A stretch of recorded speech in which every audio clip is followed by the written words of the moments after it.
cheerleaders, welcome back to the club. We're your hosts. I'm Ebony Chapman. And I'm Akila Friend. Our guest today spent the last 10 years on her photography project she titled Gifted. She has been featured in Ebony Magazine, Good Day LA, Spectrum News, Swagger Magazine, KBLA, and Good Morning America. You guys, what?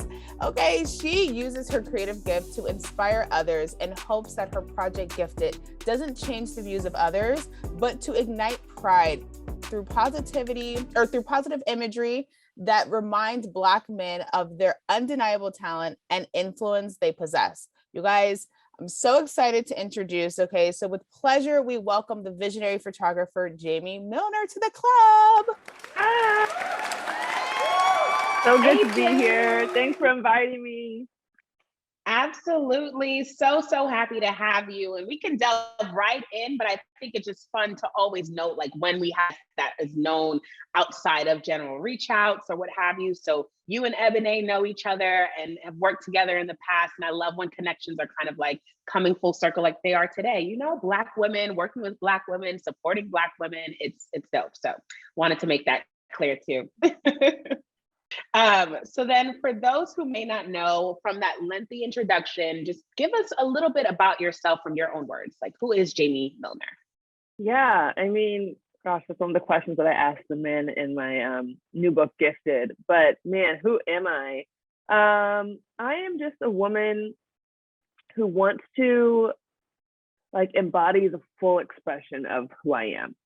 And so I use photography as a vehicle to express that, to explore spaces where we as Black people can see ourselves as free, as empowered. I'm really into talking about ourselves from like who we believe we are. I think a lot of times we talk about ourselves within the context of like what a white society or a society that's not, ours has like shaped for us. And we talk about ourselves within the confines of their limitations or the issues and the struggles that have been created throughout that. And I'm really about just sharing the joy and the beauty and the freedom of Black people. And so, I do that through photography. That's my easy way to communicate and get my point across. So that's who I am. Love that. I think that puts a perfect pin in exactly what we're getting ready to talk about for today. I want to talk about what everyone's been talking about, all these news outlets. You've been literally doing your rounds. The book Gifted is beautiful, like just the way it looks, the digital side. And I'm sure on a coffee table, I can't wait to get a coffee table, y'all. Like this, when I get a coffee table, this book needs to be on it. I love the positive imagery of Black men, but let's talk about your book Gifted. So it's a 120-page book filled with Black and white photos of Black men showcasing Black men, I feel like in their truest form, which is like alone and in their own space. Please tell us the overall inspiration of like why you started the project. Yeah, so the book is actually a little bit more. It's 208 pages. Okay. So imagine even a little bit more. But yeah, so I started Gifted, in 2010. Like I was going to USC at the time and I was finishing my last year. And I think at that time I had been learning a lot about, I grew up in a predominantly white environment. And so, during college, I kind of had like a little awakening and I was, taking different courses and learning about the narratives and stories that are told about us. And I was just like, man, it's really important for me to see myself reflected. And Gifted actually started out, was going to do a book on Black women because I knew when I was younger and I saw other Black women, I felt like empowered. I felt like, I could hold my head higher. And then I had an internship at Disney, and crazy story is that they used me as reference for Disney's Princess Tiana. I was like an intern at the time, and so I was working down in the basement, and I sat down with the lead animator, Mark Hen, and so Princess Tiana was, I was used as a reference for her. And through that process, I realized like the prince like wasn't Black. And so, I had asked, and it was just interesting for me to see how, you know, we could have a movie about a Black princess, but we couldn't have necessarily a Black prince as the hero. And it was just interesting. It was just something that kind of like triggered me, that made me think about how people perceive Black men and how people I knew and worked with perceived Black men. And I realized it was different. And so I switched the project to be a project about Black men. And I think I just had a real like curiosity there, because I'm a woman. I know what, you know, how women feel. And I just had a little bit more curiosity when it came to like understanding these men, what their hopes and dreams and what their fears were. And I really just wanted to create a space where I could show the world how I saw them, but also create a platform for them to share their own voice. So, you know, there's a few follow-ups I want to do with that. First of all, when you say you were used as a reference, like, what do you mean by that? How, in what, you know, shape or form? I'm squinting my eyes and I'm like, okay, I can kind of CTR if that happens. And then secondly, not having, as you said, the Black prince, I'm curious how much you can share in terms of like, why was that never the case to begin with? Yeah, I think that, I don't know, I think that's really a question for them. But, you know, I could kind of, you know, I was talking to someone who worked in production at the time, and I heard about the evolution of him and how he got progressively, you know, darker, but, you know, not Black. And, you know, that's fine, but it just made me like pause and be like, that's interesting. Like, you know, why? Because to me, honestly, it was just like the obvious thing. You know, it's like, oh, you have a Black princess, right? You have a Black prince, you know? So that's why I kind of like paused on that. And reference is just like, they like want to use your likeness to like inspire the character. So, you know, obviously Anika Noni Rose is the main character too, and it's kind of a combination of the two, but they had a lot of questions for me about like my hair, and just like the way I wore it, the way it looked. And so I watched her go from looking a certain way to her image and face kind of like changing. But yeah, they just sat down and took a bunch of pictures of me. And the guy who I sat down with was like the creator of Belle and Ariel and like all these, you know, real like classics. So yeah, they just take pictures of you and I guess, you know, do their thing and, you know, sketch and use these for reference, because I don't know, they're made off real people, you know.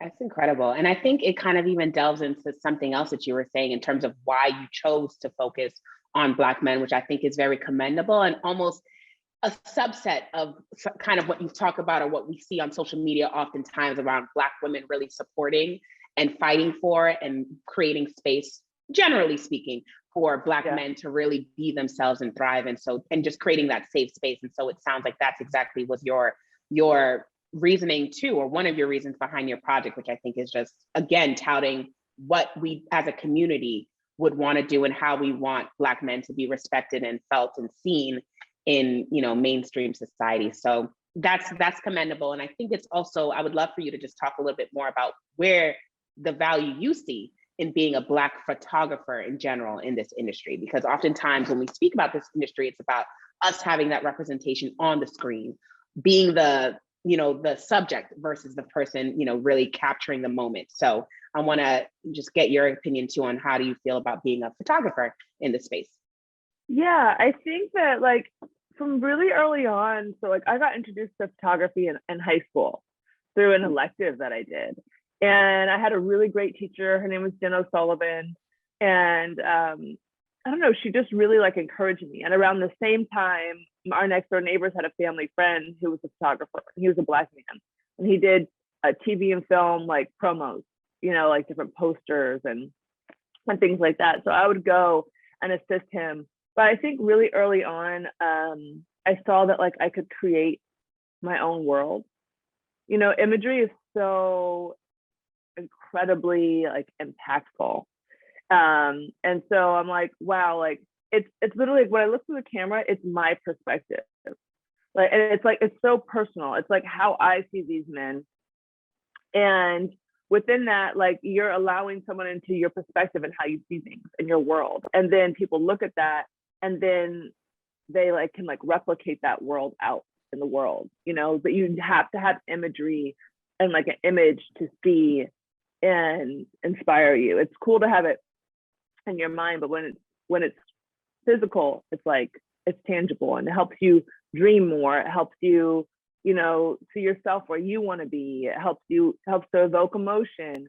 And so I thought that was always really, really powerful. And I wanted to create a space where I saw myself, you know, and I saw myself the way I wanted to be. I saw myself as free and as joyful and as like empowered and strong. And that's kind of what I want to create like through my work. And that's very much what Gifted is about. It's about, you know, just like empowering us and the way we see ourselves and talking about, you know, all the wonderful things that we are.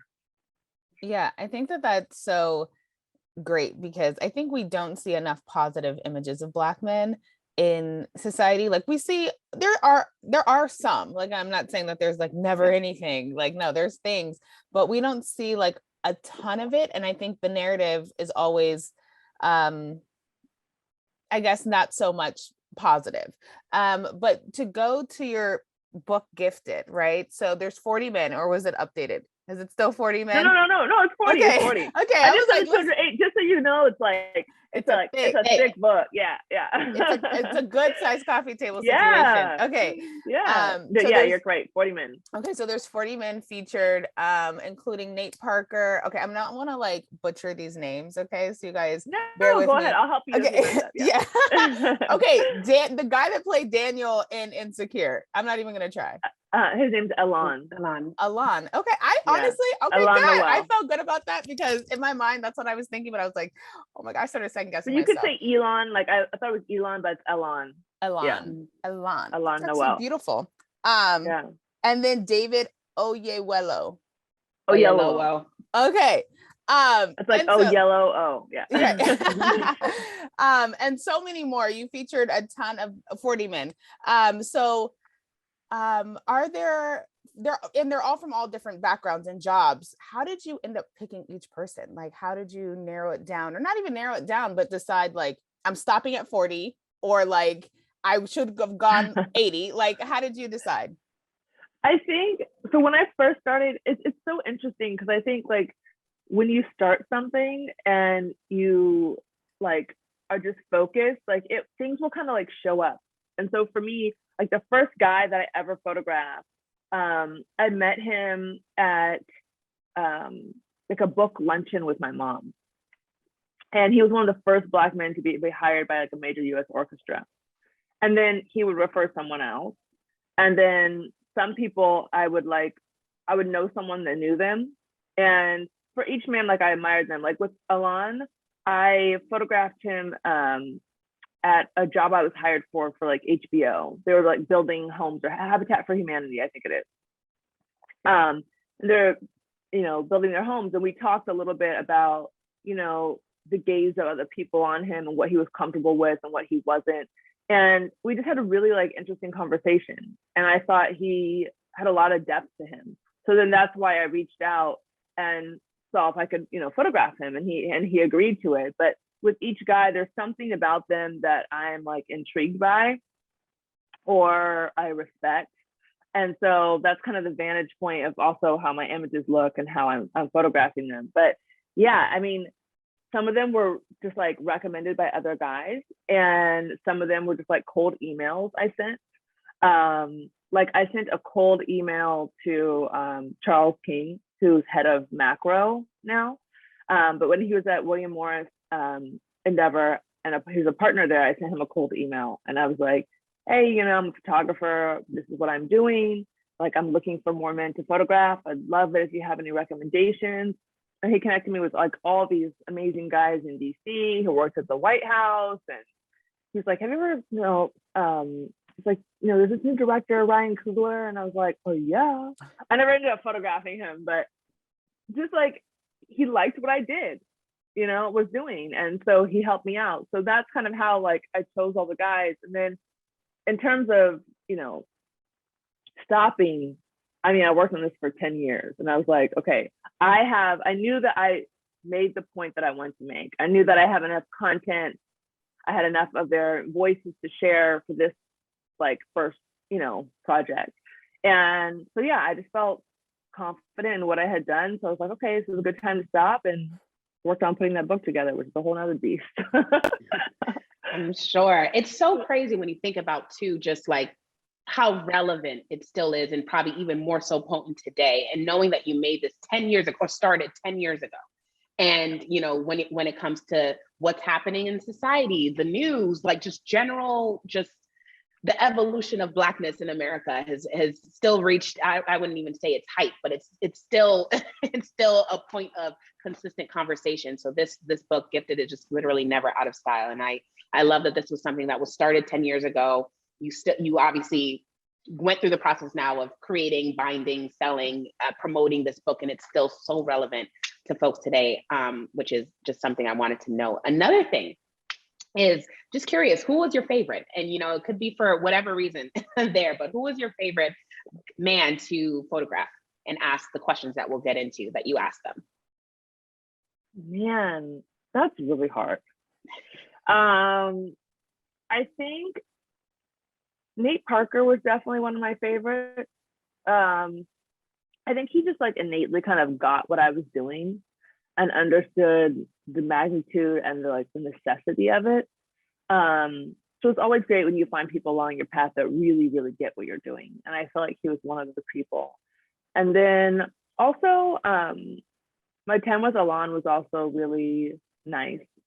Because for me, I just love, I love connecting with people, and he came over, I photographed him at my apartment. And he came over really early. One day, it was when I was working at home, 7 a.m. in the morning.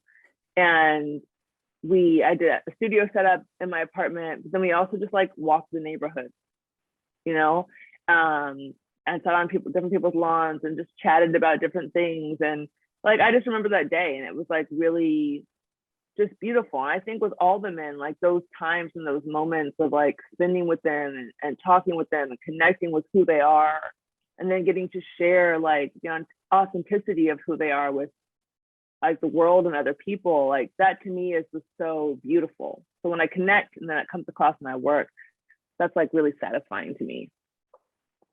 Yeah, I love that. And I love the overall look of what you chose, the mood. So the photos are in black and white, but I feel like there's this brownish, earthy tone to it. If you could just explain, I guess, just the tone and the feel that you were trying to convey. Yeah. Well, it's so cool that you noticed that. It's so cool that you noticed that. You create it, but it's interesting to get people's feedback. But yeah, I definitely it was just, I think it's kind of an ode to our Black skin, but yeah, some of the pages, it's mostly black and white, but some of the pages are kind of have this brown natural tone. I really I find so much beauty in things that are natural, and I love things that have a little texture. And I think that warmth just, and that naturalness just shows the reflection of the natural beauty that are in the men. It's not anything overdone or overproduced. There's a real natural, tangible quality about that. And that goes from everything to how I pick my paper to, the feel of the book. It's really everything. So yeah, I mean, listen, we're all creatives here on the call, so I feel like those details really help evoke emotion. And so I'm happy that I was able to notice something that you definitely put in a lot of time and work into. So I mean, I think even my designer was he was incredibly thoughtful. I got connected with him through someone at OWN too, Glenn Kino, who's just has been a huge supporter of me throughout the years. And he just found those little elements. So finding someone who really understood the sensitivity of what I was doing, he just really added that piece through his talent of designing and doing the graphics. And there's even little parts throughout the book. I actually have it here. I'll show you one piece. But I have these cool, we call them concrete poems. but this one says, regardless of race, religion, or color. And these are kind of placed throughout the book. And there were places where they start off as places where I only had like one image, and I wanted to like put something else there. And he was like, okay, these are all the interviews and spots where I'm going to put these poems. He's like, you know, read through and pick, you know, a line that you want to highlight. And so I was like, man, it would be so awesome if I could like create like a through line that is like if you string all these like concrete little poems together, it's like one complete thought. And so it just talks about like, if, you know, you put them together, the essence of the book is like, it's hard for me. Like, I wonder what I could and should be doing like for our survival as a people, and how like, I don't need like money to like do that. I just need the freedom to express myself. And within that, it's necessary to have a strong sense of self. And so it's just like this foundation, like this kind of like unknown foundation that lies within the book, just saying that in order for us to reach the heights that we want to reach, we have to just be strong within ourselves and confident within ourselves, you know, and really define ourselves for ourselves and not pay attention, block out all the other mess. Yeah, I think that's definitely a lesson for life in general. So I love that that's the through line that you even brought within this book. Like, you also asked each representative 5 impactful questions. So can you just, for our audience, say what those questions were? Yeah. So the first question is, who are you? I wanted men to really define themselves for themselves, not just about their career or what they did, but like, who are you as a person? Like, that's how that question is answered. The second question is, what's the myth? What do you believe is a myth in the truth of Black men? The third question is, how do you feel about the state of Black men today? And what would you like to see change? The fourth question is, what do you need in order to succeed? Is it love? Is it family? Is it support? Like, what do you need essentially, like when you're kind of back's against the wall or you have self-doubt? And the fifth question is, how do you feel Black women aid in the progression of Black men and just our culture at large? And that piece was really created to address like the breakdown between Black men and Black women, and really to debunk the myth that Black men don't care about Black women or don't love and admire Black women. I think, you know, there are instances where people don't treat people right, but, you know, there's also a reality where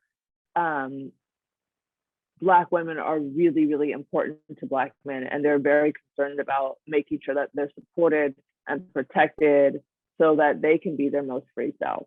And I think that's personally like, you know, what I need, you know, in my life. And so that connection between Black men and Black women is like really important. It's really important to highlight. Like, I know this is loaded, right? But I want you to share either your personal opinion or just generally from, you know, the process when it comes to photographing, interviewing, binding, promote, like the entire process from start to finish of this book.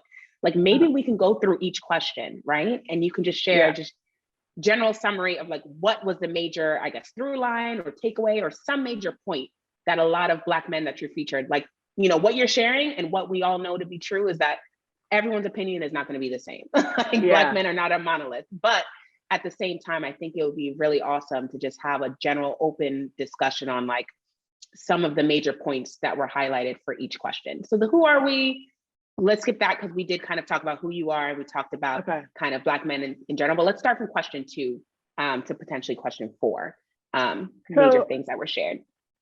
So, man, it's like, it's crazy because I think the beautiful thing is that it shows the diversity of men. Yeah. Because no one answer is all the same.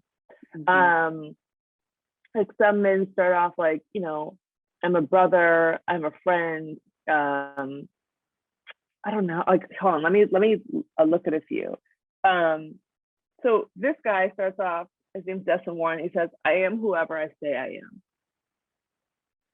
And I think like that's so interesting, you know, because it's like, I need you to believe how I define myself. And I need you to have respect for me to, you know, let me be that. Brandon Paul Bell says, I'm human, I'm a Black man, I'm a son, brother, artist, actor, writer, a lover of all things good, decent, mindful, positive. David Oyelowo says, I'm a Christian, I'm a father, I'm a husband, I'm a son, I'm a Nigerian, I'm British. I'll read one more for you. And let's go to, Nate Parker says, I'm a man placed in this moment that has accepted the task of fighting toward what I believe is my destiny as a human. So it's just like, really, like, I don't know, like I wouldn't even think that the answers would be that, you know. Right. Ryan says, I'm a server. And Alonda Wells says, I say, who are you? And he says, at the core, I'm a listener. I'm someone who's sensitive, extremely empathetic. I'm very simple, private. I'm a loner. I'm probably more of a thinker than a reader, but I do read every once in a while. So, you know, it's just like different. It's just so beautiful. It's like, here are the answers. They're all so different than what you would think. Yeah, I really think that it gives like such a, I think that in society and in media, like sometimes like the humanistic side of a Black man, it's taken away. And I feel like this book like gives that energy back to them, like gives that power back to them, because you're seeing them answer questions that are truly just like honest, if that makes sense. Like you're not like on a press tour having to like promote a book or promote a movie and you're like, come watch me, support me in this thing. It's like, I'm just here, me as a person, as a human, as a Black man, as a, you know, person in society, really just trying to survive. Like, and I think that the narrative so much in society is that Black women don't support Black men. So I love that. Or vice versa. Right. But I think question number 4, if I believe so, was just like, how can Black women support Black men better? Yeah.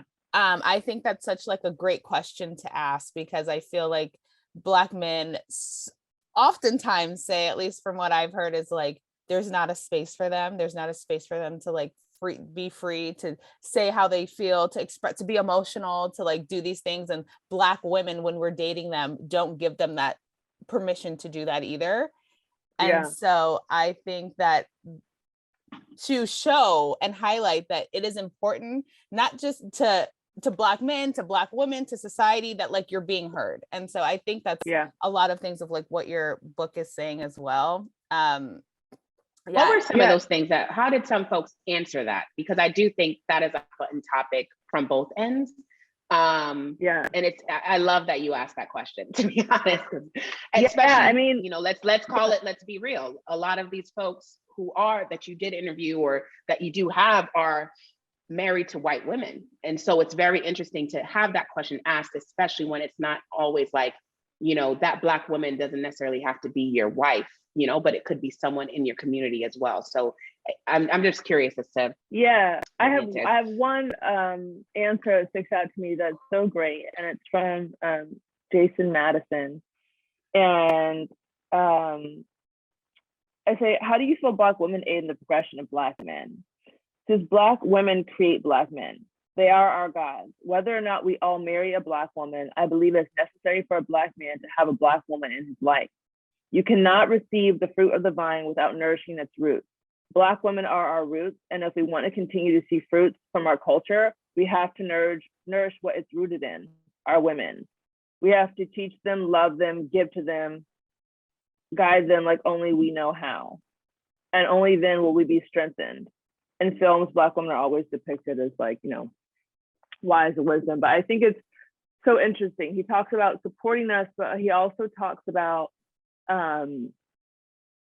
like being there to help us too. And I think in our society, we're like, I don't need to be guided, you know, like I don't need no help. But I think that like accepting that we both need one another is a start, you know. And I think that there's a lot of things that Black men give to Black women. There's a lot of things, obviously, without a doubt, that like we give to them as well. But I think, you know, the common thought is that, you know, how necessary Black women are to our culture and how important it is for us to be supported and for us to be given to. I think that is the biggest thing that I saw throughout the book. And just the simple like honor and respect that they have for us.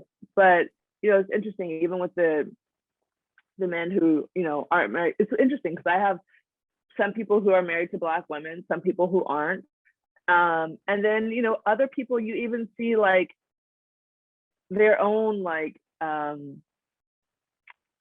issues with Black women, or you see really kind of how they've been hurt, by Black women. So it's interesting. I didn't filter anyone's answers. I just let them speak their own truth, and it gives such insight into like how every man feels, and reflects his own vulnerability kind of within that, and his own sensitivity. So yeah, that to me is just like a really important question to just address and have a space even to really talk about it. Yeah. I mean, do you think, was there anyone that like didn't want to answer a question, or someone that was like, ew, this is deep, I don't want to go there? Or no, okay. no, there was no one who did anything like that. People have to like think about their answers. So like, because a lot of these men, it's like no one's really asked like, who am I? Or no one's asked me this question of like, how do Black women like help with my own progression? And so it's really taken from like, when I ask that, they reflect on their own lives. Yeah. And the women that has been there for them, and they talk a lot about how like Black women have encouraged them to dream like bigger than what they thought they could. They widened their capacity of what they thought that they could achieve, and I think that's like a huge common like through line within the book too, for sure. It's just about how we enhance their vision. So, yeah, I think that that's an interesting topic, just kind of like having the Black woman in your life, but maybe they're not like your partner, but like, and then it's kind of like, where does that place that sometimes like Black women, like where does that give you as like in society, or like a stance in like, in like the dating space or in a friendship space? Like, I think it's such like a big reflection question in general. So yeah, I love that. Yeah. So now, I mean, we're singing its praises throughout this entire time, but like, let's talk about generally, the response that you've gotten. Gifted is now out, and it's been out, and what has been the general responses, not only from the folks that when they finally see what they've said in print and see the photos that they've taken. So some of your subjects, what has their response been? Also the general population, what have people said about your book? I think people are really excited. Right now I'm waiting. COVID has caused like so many delays, like production delays across the entire industry. So I'm waiting for the book to come in. So right now I'm pre-ordering, but with talking to people, with them seeing it, even the people that I've like I sent you guys a PDF of the full book so you could see. I mean, people's response is just like that. This is like a gift to like our culture, and I feel so like honored when people say that, because it really is a gift like that I'm giving. Like, it's part of my heart that I'm giving. It's part of how I see the world, but people feel seen and heard. Like, I have someone who I had people like read little bits of the book like earlier while I was completing it, and I had sent them like little individual parts, and one guy was like, you're celebrating like me, like I'm hearing my own voice in this, like it's challenging the way he thinks. Like there's an interview where this guy, his name's Dean Garfield, he works at Netflix now, but he used to work for, I think it's the Information Technology Industry Council, or I don't know, something like that. I could be messing up the name, but it's kind of like how the policies that we have behind technology in the US. And so anyways, he talks about this group called, I forget what it's called, but anyways, it's a group where people like, wealthy people get their kids the best internship. And it's like this like program that they have. And so he was like, what's this program? Like, this guy's talking about it in his interview. And he asked his friend of mine, who's like, was a wealthy white guy. He's like, do you know about this organization? He's like, oh yeah, like my kids are part of it. He's like, how can I become a part of that? Like, I want my kids to be able to have access to that. And so, then he connects him and he has like information to this whole thing that he never knew about. But it's like, this is how people place their kids in the right positions to be able to thrive and work with the best companies in the country. And we just don't know about it. So it's just interesting, like it's sharing knowledge, it's sharing their perspectives, and it's like also like challenging them to think about ways to progress together, and finding unity amongst Black men too.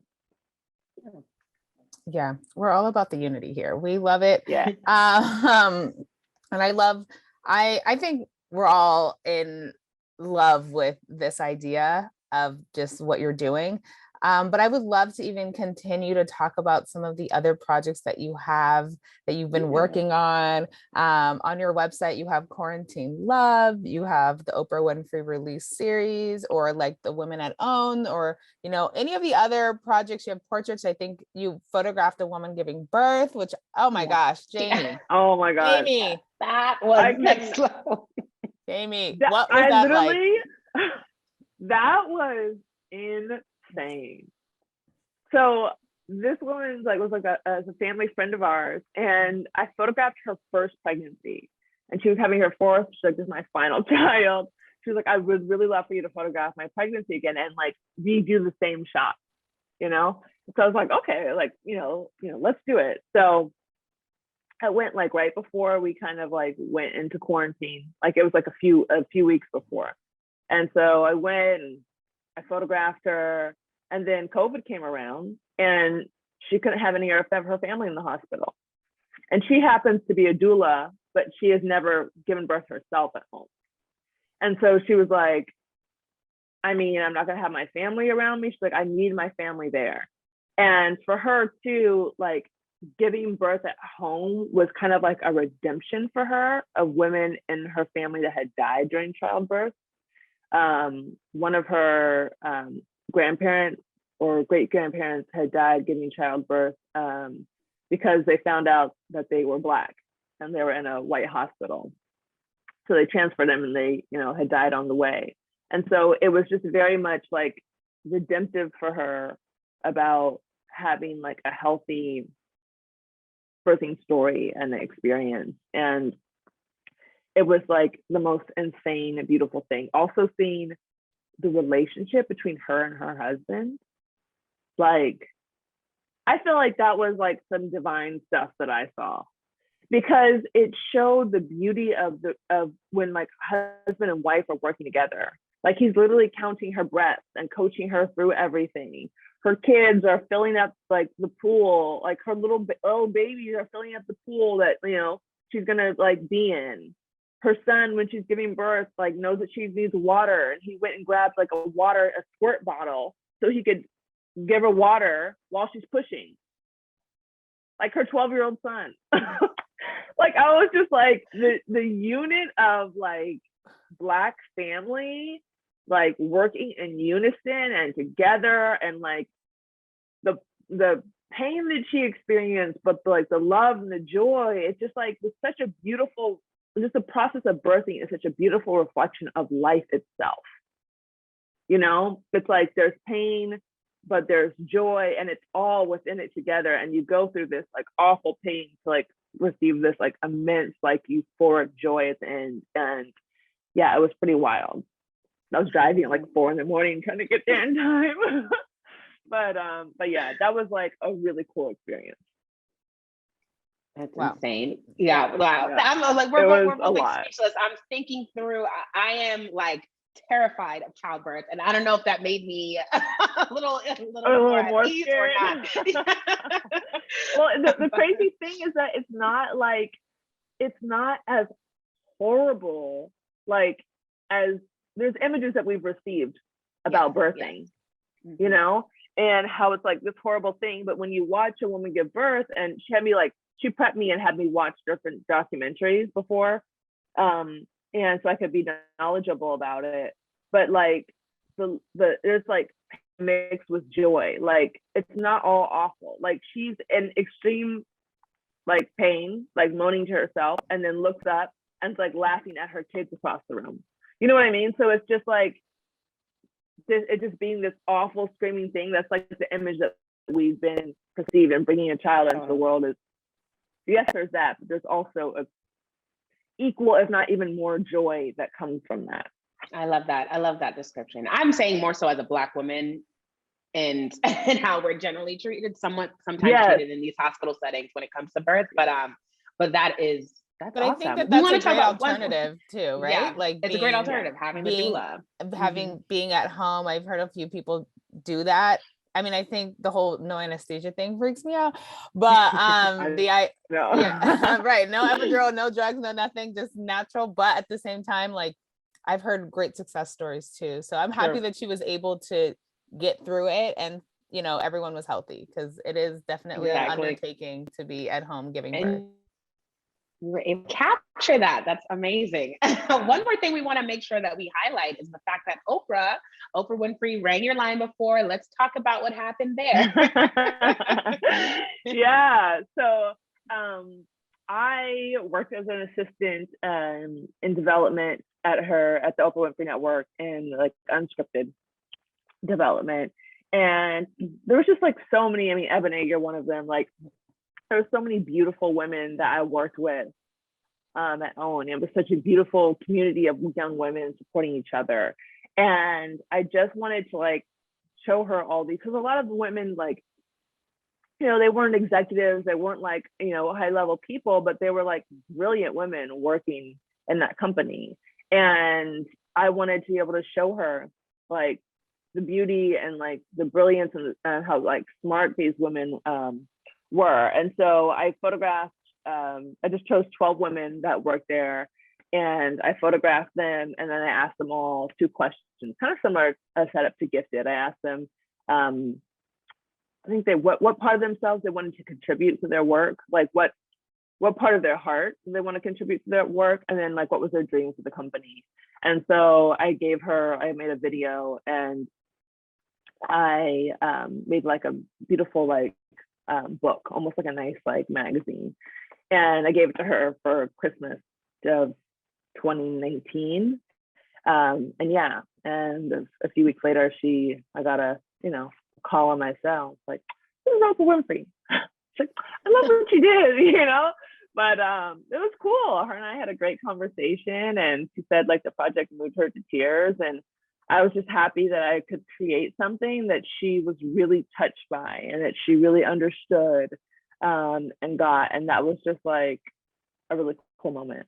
I mean, that's not easy to do. I feel like, to be impressing Oprah Winfrey, that's not an easy task at all. That is something that you should 100% be proud of, because I mean, she gave you a ring. She said she was crying. Girl, you got Oprah crying. Like, this is everything. I was like, yes, that worked. You got it. You got, and it was done in a selfless way. So it's more like, no, I just did this because this was something I saw, and then the phone call was a positive after that. So that's amazing. When you do things with the pureness and with real intention, things absolutely. happen. Oprah called you. I know. I was like, you really get it. You really got what I was doing. It's like, I got it. It's like, you're the one who's got it. And I was like, oh, thank you.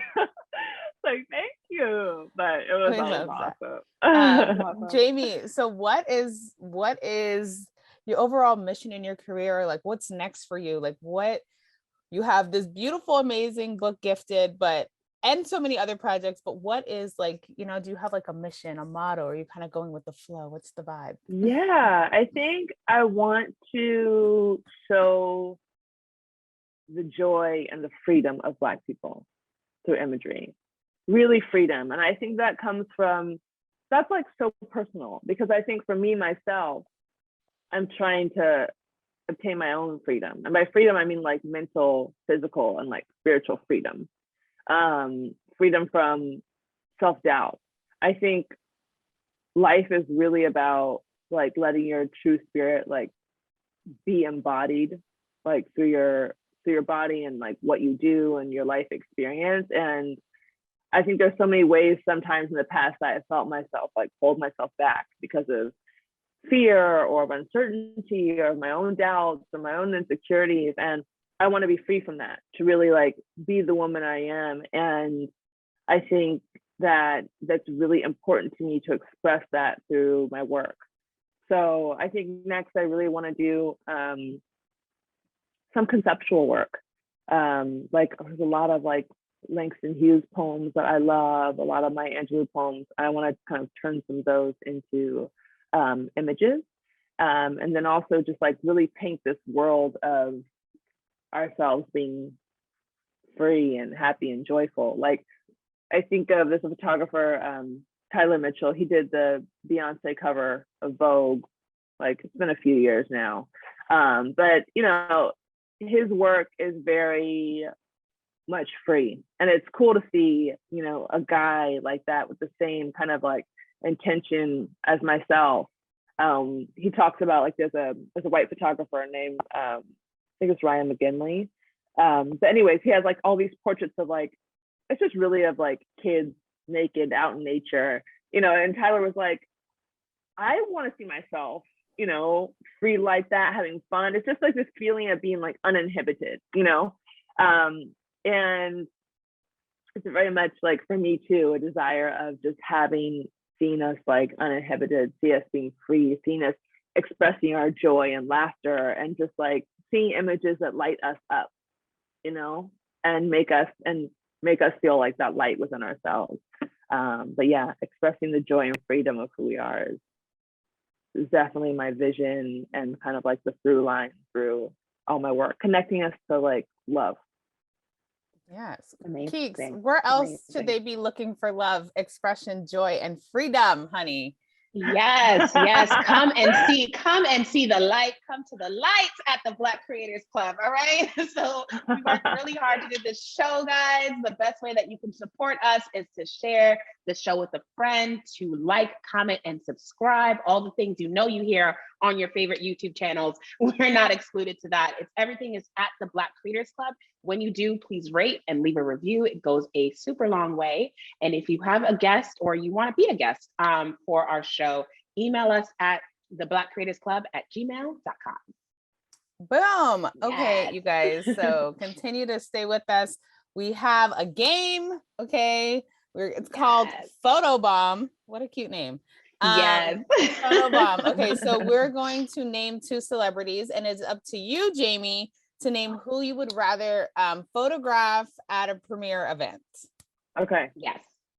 Or you know, it could be an event or whatever you're. No, it's a premiere event. We have the event listed as well, so it's definitely going to be a premiere. We're taking a pop culture turn here. A pop culture turn. I'm ready. Still focused on Black. So the first 2 folks we're thinking through, Diana Ross or Janet Jackson, and you have to choose between one of them that you would love to photograph at the Grammys. Diana Ross. Oh, why Diana Ross? Because she just has so much to that. She is free. Okay. Mm-hmm. She's free. You have to see her talk in her interviews. It's like I can learn from that, you know.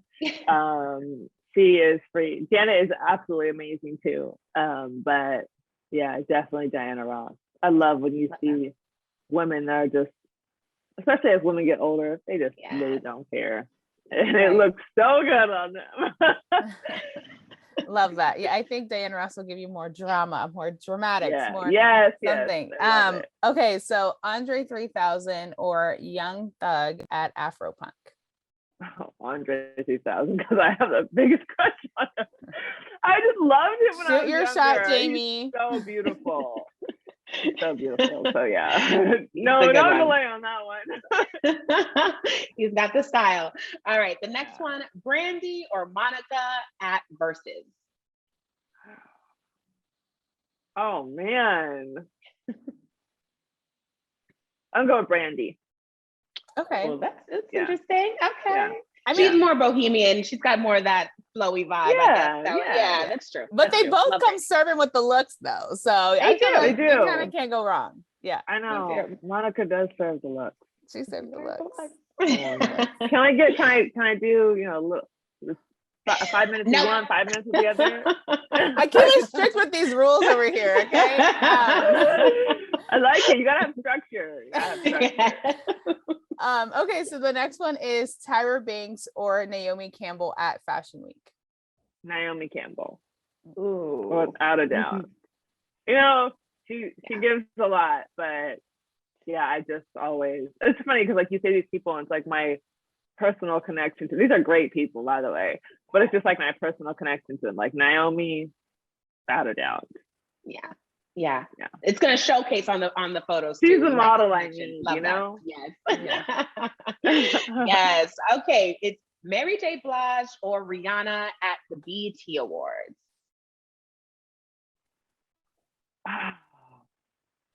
Rihanna. Ooh, over Mary and her boots. Sorry. Yeah, I know. Sorry, Mary. It's Riri. I understand. I don't understand that. We get it. It's Riri. I mean, you get it, you know?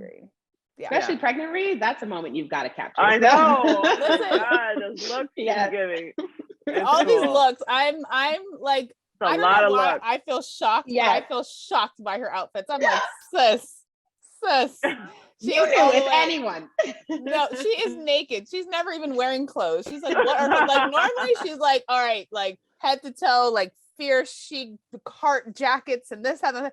This girl is naked. She's been naked all pregnancy. I'm like, I don't understand what's going on. Just the belly. No one says anything when you're wearing a crop top. What's the difference? No, she's wearing crop with lace things and then belly booty out. I'm like, the Dior show, she literally had a bra and panties on with the lace nightie on. I was like, okay, sis, like I see you, but like, and the boots. I my God. I'm dying. She's not ready. She's not ready when I'm there. I'm like, okay, second trimester. I already know you about to be naked. She likes to be naked every day. It's fine. I'm gonna be like, girl, here's a jacket. You know? Gotta be free. Okay, Jaimie. So your last celeb duo match up is Michael B. Jordan or Jamie Foxx at the Oscars. Michael B.